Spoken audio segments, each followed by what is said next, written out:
This is the Royals POSTCAST, your instant game reaction for the Kansas City Royals. Part of the Locked On Podcast Network, your team every day. Welcome in to the Royals POSTCAST, your go-to spot for live post-game reaction to every single Royals game this season. I'm your host, Chance Liebau. You can follow me on Twitter at Chance Liebau. If you can't make a show live, don't worry. These episodes will be uploaded for you to listen to on demand wherever you get your podcasts. Thank you for making the Locked On Royals podcast or the Royals POSTCAST your first listen of the day. Before we get started, remember to subscribe to the channel and turn on our notifications so that you get an alert whenever we go live. Thanks so much for joining the show. Feel free to join the live chat. Let me know your thoughts on the game. I'll do my best to respond to some comments as the Royals fall today. Final score 5-1. Pretty disappointing effort all around from the Royals today. Michael Lorenzen was okay. I didn't really have too much of an issue with how he threw today. The offense, man, I just another game of offense in which they just don't do enough. And it comes on the heels of a game in which it felt like they had finally righted their ways last night. They put up an 11-piece last night. But we kind of felt that way after the White Sox series when they put up 12 against the White Sox. You look back this season with the Royals, times in which they've scored, and actually, you know what? That is exactly what you'll be talking about. Here's what you'll be talking about. This is what you'll be talking about. All right, this season, games in which the Royals score 9 or more runs. The following game, of course, they score 11 last night. They get 1 tonight. August 27th, they score 12 against the White Sox. They score 3 2 days later against the Tigers. 5 days prior, 24th against the Tigers, 10 runs. The next day, 0 against the White Sox. You scroll up earlier in the calendar. You go all the way back to August 1st, 9 runs against the Blue Jays. Next day, 2 runs against the Blue Jays. On Tuesday, July 29th, 9 runs against the Braves. The next day, 1-0 win in 10 innings. So they didn't score at all in regulation. On July 21st, 12 runs against the Cubs. The next day, 0 against the Cubs. Scroll back even further. 9 runs against the Pirates on July 7th. 4 runs on July 8th. July 4th, 9 runs against the Diamondbacks. Next day, 1 run against the Diamondbacks. On June 28th, 9 runs against the Dodgers. Next day, 1 run against the Dodgers. Go back even further. 10 runs against the Cardinals. Next day, 5 runs, but they needed extra innings to do it that day. Go back even further. On May 8th, 10 runs against the White Sox. The next day, they needed 12 innings to get 2 runs. They did not score in the first 9 innings. 11 runs against the Orioles on May 4th. 3 runs against the White Sox the next day. Guys, this Royals offense is just not consistent enough. You go back to the second series of the season. 11 runs against the Brewers in game 1. Next game, 0 runs, and they scored 2 the day after that. They just don't do enough consistently. The offense will give you a ton and then not give you anything. And that's what they got today. 1 run on 7 hits. I've talked multiple times this season about lineups this season that have been, they've not helped the Royals out when the lineup card gets turned in, whether that be because they're playing a bullpen game, because they're facing a left-handed pitcher. But there are a lot of opportunities this season for the Royals to just piss down their leg. I mean, just bad offensive performances. Today, you don't have Bobby Witt Jr. in the lineup. Instead, you fill the lineup with guys like Randall Grichuk, who has not hit a lick since coming over to Kansas City. He put up an 0 today. Randall Grichuk with the Royals is hitting .215 coming into today. A lot of those in starting opportunities. You also start Luke Maile, who has been an absolute train wreck this season. He goes 1 for 3, had a clutch AB opportunity that did not go well. He does not hit well. Michael Massey's in the lineup, as well as Nick Lofton. Those guys combined to go 2 for 6. The Royals lineup without Bobby Witt Jr. just does not have any kind of fear in the lineup. So that is the reason in which you would want to go with a guy like Jack Caglione or a guy like Carter Jensen. They don't have those guys in the lineup today. Does Matt Quatraro not understand that did Carter Jensen forget his catcher's gear in Omaha? Why is he not? He has caught one inning with the Royals, and it was in mop-up duty last night. Why are we continuing to see Luke Maile in at catcher? You can float me this BS of, well, he's a good defensive catcher. Well, guess what? They don't need a good defensive catcher right now. The pitching staff is fine. That is the least of their concerns. Instead, they should worry about an offense that just cannot get out of its own way and continues to have disappointing performances over and over and over again. And Nathan asked the question, so the consistency can be completely pinned on cue. When guys don't play consistently, it's difficult for guys to form any rhythm.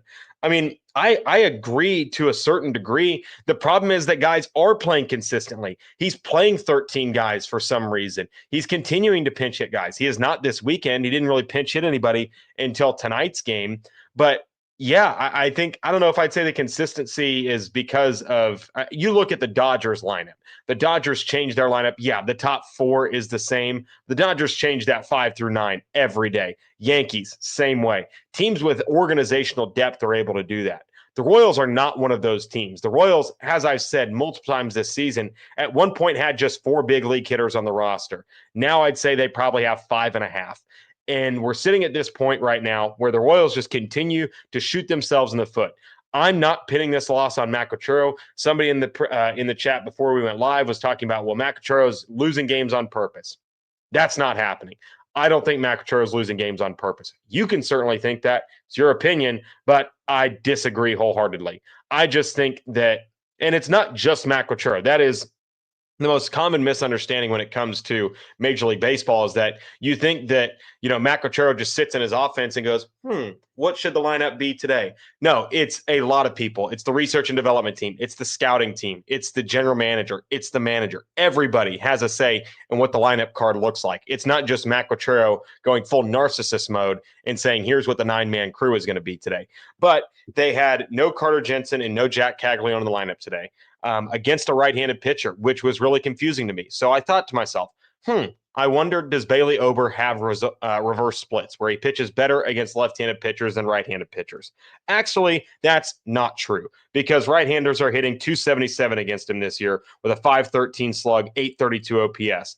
Left-handed batters, 13 points better in batting average, 16 points better in slugging, 21 points better in OPS. So lefties are having a better season against Bailey Ober. But instead, Matt Quatraro in this research and development team, for some reason, decide to roll out Randall Grichuk for no reason. They decide to play Luke Maile, who has not hit a lick all season long.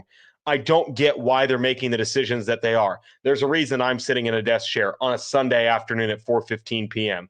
doing a post-game show because I don't have the brain capabilities of some of the guys in the front office for the Royals. But that just is absolutely stupid. You have bases loaded in the 8th inning with the 3 and 4 hole hitters up. Vinny puts together just an absolutely putrid AB, just swinging for the fences. I get it. Vinny thinks Vinny has hit, he is the least of the Royals' concerns. But at some point, he's got to stop thinking that he's going to be the hero in every single game. That was the worst AB he's had in a long time. Actually, his worst AB since Tuesday when he had a similarly bad AB in an absolutely terrible spot. And then Salvador Perez hits a weak grounder. I could have told you coming up that they were not going to score when they had the 3-4 hole hitters up. And I don't want to be mean, but that's a bit of a problem.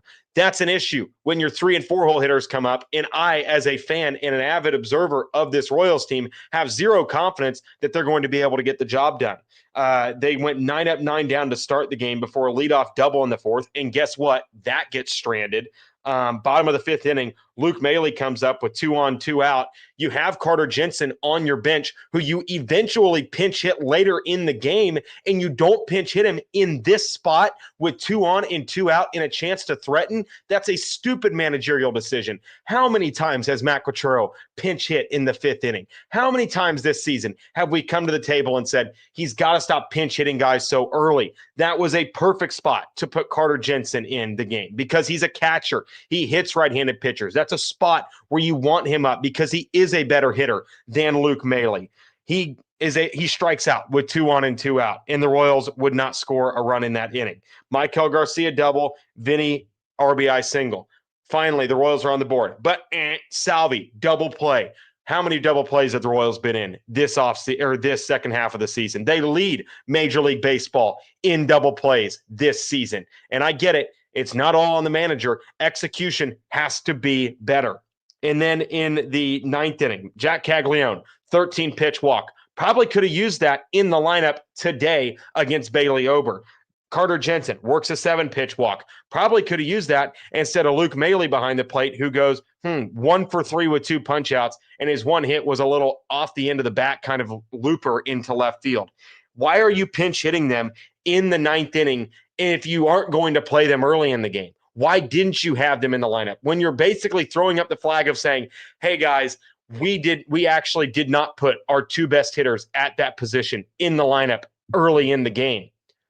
What's the point?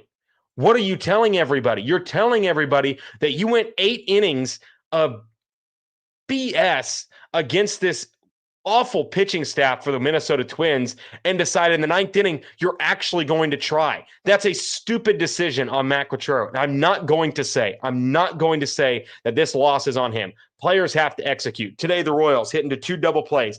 Kyle Isbell gets picked off at first base. They have to hit better. They had 1 hit with runners in scoring position. Could they have used more runners in scoring position? Absolutely. But they go 1 for 9, with runners in scoring position. 9 runners left on base. 2 double plays. 1 pickoff. Another fielder's choice. How many times does it have to happen this season where the Royals fail to execute in some of the most important spots and we sit here and we blame management? I understand. It's probably a 60-40 pull push because both sides deserve blame. The players aren't executing when they're out there. The best players on the team aren't executing when they're out there. Vinny Pasquantino 1 for 4 today. Salvador Perez 0 for 4. Randall Grichuk 0 for 3. That's your 3, 4, 5 hitters in a series sweep potential.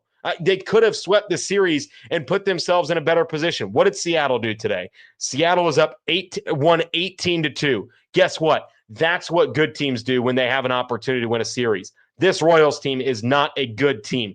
18-2. That is unreal. That's more points than I almost said more points than K-State put up, but they actually scored 21. But still, just an absolutely putrid game from the Royals today offensively. You won 2 of 3 against the Twins. Well, guess what? They needed a sweep to even feel comfortable about themselves because guess what? They are going to play a gauntlet.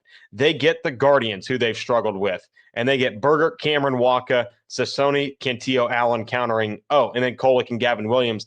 And then you head to Philly to face one of the hottest teams in baseball. So that will be what we talk about when we come back, because we have to talk about the pitching staff, talk about the next series, because unfortunately, sometimes the Royals will continue to play games. That's all coming up next on the Royals Postcast. Today's episode is brought to you by Monarch Money. Most people can't name all their financial accounts or even what they're worth, whether it's 401ks, properties, or investments. And when you don't have the full picture, you can end up leaving money on the table. That's why there's Monarch Money. It's an all-in-one personal finance tool that brings your entire financial life together in one clean, easy-to-use interface on your laptop or on your phone. Monarch is built for people with busy lives. If you've put off organizing your finances, Monarch is for you. Monarch does the heavy lifting for you. You can link all your accounts in minutes, see clear data visuals, and get smart categorization of your spending. And finally, feel in control of your money without ever touching a spreadsheet. You can identify that you aren't saving as much as you thought. Monarch helps you notice an inefficient investment allocation and discover forgotten 401ks from past jobs. Don't let financial opportunities slip through the cracks. Use code LOCKEDONMLB at monarchmoney.com in your browser for half off your first year. That's 50% off your first year at monarchmoney.com with code LOCKEDONMLB. Today's episode is brought to you by Zippix. Whether you're looking for the nicotine satisfaction or an energy boost, Zippix has you covered with their nicotine and caffeine-infused toothpicks. For nicotine users, Zippix provides a discreet way to satisfy cravings and hand-to-mouth habit without vaping or smoking. Zippix can be a helpful tool as you work to reduce your dependence on vaping. Available in 6 great flavors with the 2 milligram and 3 milligram nicotine options. And if you need energy without the crash, their caffeine toothpicks are a game changer. I could use the caffeine toothpicks right now. It's been a long weekend, and the Royals offense could absolutely use some Zippix toothpicks. I use them before big meetings and long drives. They give me energy without the jitters, and the flavors like peppermint watermelon ice actually taste great. Go to ZippixToothpicks.com. Use code LOCKEDON for 10% off your first order. Must be 21 or older to order. Warning, nicotine is an addictive chemical. That's ZippixToothpicks.com, promo code LOCKEDON. Zip more, smoke less with Zippix Toothpicks. All right, let's talk about Michael Lorenzen today. I thought he was fine. I know that I've come on and said that about a lot of Royals pitchers recently. I was not overwhelmed by what Michael Lorenzen today, what he did today. He gave up a home run early, 7 hits, didn't walk anybody, 5 strikeouts, but 2 homers. I didn't think he was great today. I just really didn't.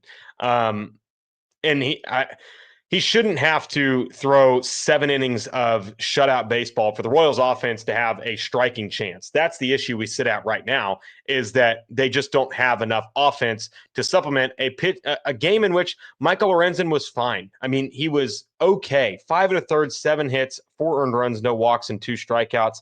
I'm trying to find his game score, but I guess they don't update that until after the day's over. But man, I wasn't moved by it. The bullpen pitched fine. Daniel Lynch gives up a run. He continues to struggle. I know he's got a 2.91 ERA, but man, he just doesn't look great. And then Taylor Clark gets out of a jam. The pitching staff is fine. It's the least of the team's concerns.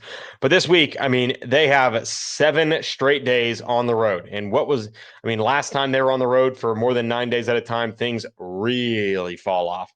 And you don't have the opportunity to really, you don't have the opportunity to catch your breath, because Cleveland is, a team where, yeah, they're not great right now, but they're a lot better than the Minnesota Twins, and you're playing them in Cleveland. The Royals have not played well against the Guardians this year. Let me pull up their record against the Guardians, because I feel like they've definitely struggled against Cleveland this year.